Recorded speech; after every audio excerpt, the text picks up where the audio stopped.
How to see deleted messages on Messenger. First, check archived messages. Before diving into recovery, let's check if your messages are simply archived. Open the Messenger app on your iPhone or Android. Tap on the menu icon in the top left corner. Select Archived to view messages that aren't in your main chat list. Swipe a message from right to left. Tap Unarchive to move it back to your main chat list. Download your profile information. If the messages are truly deleted, your next option is to download your Messenger data. Open a browser and go to facebook.com. Log into your account and click on the menu in the top right corner. Navigate to Settings and find your Facebook information. Click on Download your information.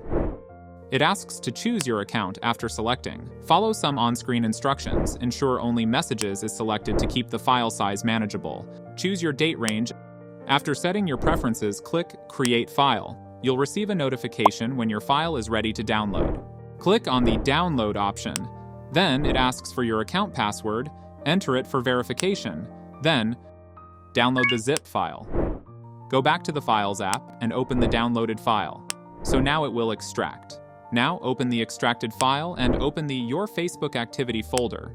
Click on the Message folder. Here, click on the Inbox. Now, open the folder of the person whom you want to see deleted messages. Browse through the folders to find specific conversations with timestamps. And that's it.